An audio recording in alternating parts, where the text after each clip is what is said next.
BA भाग प्रथम राजनीति विज्ञान के विद्यार्थियों, आज दिनांक 16/12/2020 को हम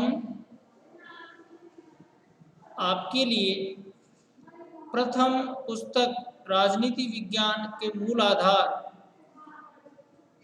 के द्वितीय अध्याय व्यवहारवाद का अध्ययन करेंगे। विद्यार्थियों, व्यवहार शब्द से व्यवहारवाद बना है। इसमें मनुष्य के व्यवहार को अध्ययन का केंद्रीय विषय बनाया गया है। मनुष्य के व्यवहार को राजनीति विज्ञान में अध्ययन का मुख्य विषय या बिंदु बताने वाला आंदोलन व्यवहारवाद कहलाता है। व्यवहारवाद की शुरुआत 1950 में हुई और इसके जनक डेविड स्टन हैं। डेविड स्टन ब्रिटिश विचारक हैं और इन्होंने दी पॉलिटिकल सिस्टम नामक पुस्तक में राजनीतिक व्यवस्था के साथ ही मनुष्य के राजनीतिक व्यवहार को अध्ययन का केंद्रीय बिंदु बताया। 1950 से पहले या डेविड स्टन के अध्ययन की शुरुआत से पहले के युग को राजनीति विज्ञान में परंपरागत युग के नाम से जाना जाता है। उस परंपरागत युग में परंपरागत संस्थाओं, मानवीय मूल्यों, विचारधाराओं, राजनीतिक दलों आदि को अध्ययन का विषय राजनीति विज्ञान में माना जाता था। लेकिन डेविड स्टन ने कहा कि राजनीति विज्ञान एक श्रेष्ठ विज्ञान है और इसका और भी ज़्यादा शुद्ध विज्ञान इस बात पर निर्भर करता है कि इसमें कितने अधिक सिद्धांत बनाए गए। इसलिए राजनीति विज्ञान में ज़्यादा से ज़्यादा सिद्धांतों को जोड़ने के लिए डेविड स्टन ने व्यवहारवादी आंदोलन चलाया। इस व्यवहारवादी आंदोलन का मूल उद्देश्य मनुष्य के राजनीतिक व्यवहार को अध्ययन का केंद्रीय बिंदु बनाना था, ताकि उसकी जांच परख की जा सके और उस पर अधिक से अधिक सिद्धांतों का निर्माण किया जा सके। मैं आपको यह समझा देना चाहता हूँ कि जिस विषय में जितने अधिक सिद्धांत होते हैं वह विषय उतना ही अधिक वैज्ञानिक होता है, और जिस विषय में सिद्धांत जितने कम होते हैं वह विषय दर्शन की श्रेणी में या साहित्य की श्रेणी में आता है, और उस विषय की उपयोगिता नैतिकता के क्षेत्र में हो सकती है, विज्ञान के क्षेत्र में नहीं हो सकती। अतः डेविड स्टन के द्वारा राजनीति विज्ञान में व्यवहारवादी आंदोलन, व्यवस्था सिद्धांत और आधुनिक दृष्टिकोण की शुरुआत की गई। इसीलिए डेविड स्टन को आधुनिक राजनीतिक या सैद्धांतिक राजनीति का पिता कहा जाता है। व्यवहारवाद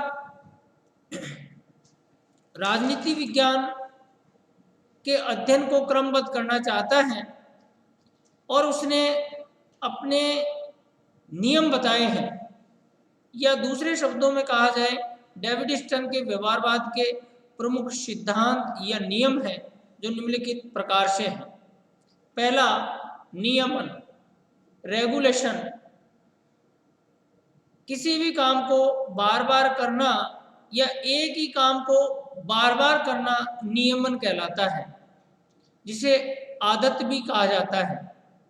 डेविड स्टन के अनुसार मनुष्य राजनीतिक क्षेत्र में कौन कौन सी गतिविधियों को बार बार अपनाता है, कौन से निर्णय वह बार बार लेना पसंद करता है, उन पर हमको पकड़ बनानी है, उनकी जांच करनी है, उनको एकत्रित करना है। यह नियमन कहलाता है। दूसरा, सत्यापन। सत्यापन का अर्थ है जो हमने डेटा संग्रहित किए हैं, जो बातें हमने संग्रहित की हैं,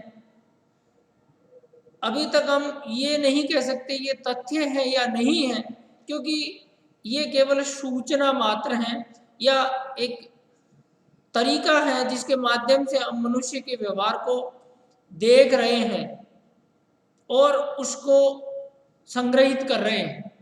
क्योंकि यह कोई पदार्थ तो है नहीं कि एक जगह उसे संग्रहित करके रख लिया जाए और फिर उस पर कुछ नियम बनाए जा सके।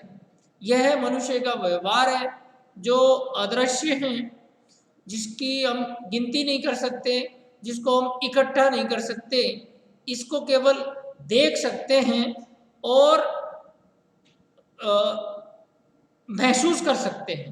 देखने का अर्थ यहाँ केवल महसूस करना है, क्योंकि कौन किसके बारे में क्या सोचता है यह अंतर मन का या अंतरात्मा का विषय है। इस पर दूसरा व्यक्ति कितनी भी गहराई से चिंतन करे सोच नहीं सकता। तो ऐसे अमूर्त मानवीय व्यवहार को निगरानी में लेना, तथ्य उसमें से छांटने की कोशिश करना नियमन, और फिर उनकी जांच करना सत्यापन कहलाता है। तो व्यवहारवाद का पहला नियम है नियमन, दूसरा है सत्यापन, तीसरा है तकनीक। जो हमने नियम,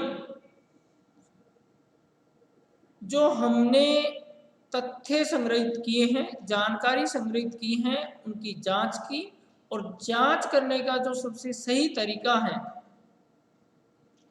वह तकनीक ही होना चाहिए। क्योंकि बिना तकनीक के अगर हम मानवीय तथ्यों की जांच करेंगे तो असफल होने की पूरी संभावना रहती है। अतः हमारी तकनीक वैज्ञानिक होनी चाहिए। इसमें हमें सारणी पद्धति, कंप्यूटर आधारित पद्धति आदि का सहारा लेना चाहिए। गणितीय पद्धति भी हमारे लिए लाभदायक होगी। तो व्यवहारवाद का जो तीसरा नियम है वह है तकनीक। पहला नियमन, दूसरा सत्यापन, तीसरा तकनीक, चौथा मूल्य निरपेक्षता। इसका अर्थ है एक सिद्धांत वेता या सिद्धांत शास्त्री या राजनीति वैज्ञानिक, कुछ भी कह सकते हैं, तीनों समानार्थी शब्द हैं, जो मनुष्य के व्यवहार का अध्ययन कर रहा है उसे मूल्यों से लगाव नहीं रखना होगा, मूल्यों के प्रति तटस्थ भाव रखना होगा। अर्थात वह भाई भतीजावाद में विश्वास नहीं रखने वाला होना चाहिए। उसे शुद्ध के लिए युद्ध अभियान में विश्वास रखना चाहिए। क्योंकि अगर राजनीति वैज्ञानिक भी मूल्य सापेक्षता अपनाएंगे, तेरे मेरे अपने पराये जैसी मानवीय भावनाओं को ध्यान में रखेंगे, तो शुद्ध सिद्धांत या शुद्ध विज्ञान का निर्माण नहीं कर पाएंगे। अतः मानवीय मूल्यों से दूर रहकर अध्ययन को बढ़ावा देना मूल्य निरपेक्षता कहलाता है। शुद्ध विज्ञान इसकी आगामी विशेषता है।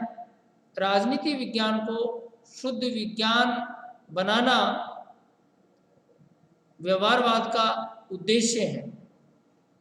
अतः फिर से हम व्यवहारवाद की मान्यताओं या सिद्धांतों को क्रमशः देख लेते हैं।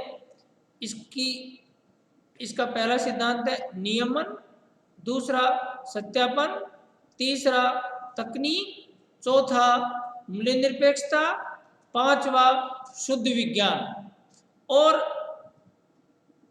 छठा एकीकरण, इंटीग्रेशन एकीकरण का अर्थ है कि राजनीति विज्ञान में हम क्रमशः सिद्धांत बनाते समय इसके जो चरण हैं उनका पालन करेंगे। ऐसा नहीं होगा कि हम पहले तकनीक काम में लें और उसके बाद तथ्यों का संग्रहण करें, और हम पहले निष्कर्ष निकाल लें और उसके बाद तथ्यों का संग्रहण करें। क्योंकि इस प्रकार से अगर हम करेंगे, सिद्धांत बनाएंगे, तो हमारा विषय विज्ञान नहीं बन पाएगा, शुद्ध विज्ञान नहीं होगा और सिद्धांत नहीं होगा, उसके प्रति लगाव या वैज्ञानिक नहीं होने का दोष होगा।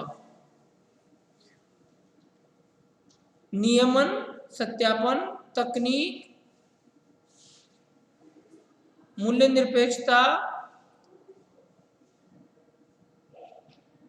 शुद्ध विज्ञान और एकीकरण के बाद आगामी विशेषता है परिमाणीकरण। परिमाणीकरण का अर्थ होता है जांच करना, अर्थात हमने जो तथ्य इकट्ठे किए हैं उनकी फिर से जांच करना परिमाणीकरण कहलाता है। और आठवीं विशेषता के रूप में हमारी विशेषता है अंत अनुशासनात्मकता, अर्थात एक विषय का दूसरे विषय के साथ तुलना करके अध्ययन करना। राजनीति विज्ञान एक विषय है, इस विषय को इतिहास जैसे दूसरे विषय के साथ तुलना करके अध्ययन करना अंत अनुशासनात्मक पद्धति कहलाती है। और इस तरह की अंत अनुशासनात्मक पद्धति को बढ़ावा देने से कोई भी विषय वैज्ञानिकता की कसौटी पर जांचा जा सकता है। जिस विषय में जितनी अधिक एक विषय से दूसरे विषय में लेन देन के गुण विकसित होंगे, वह उतना ही वैज्ञानिक होगा। अतः व्यवहारवाद के जो 8 नियम डेविड स्टन के द्वारा बताए गए हैं, उनकी पालना करते हुए राजनीति विज्ञान को शुद्ध विज्ञान बनाया जा सकता है। कल के वीडियो में या आगामी वीडियो में हम उत्तर व्यवहारवाद का अध्ययन करेंगे। धन्यवाद।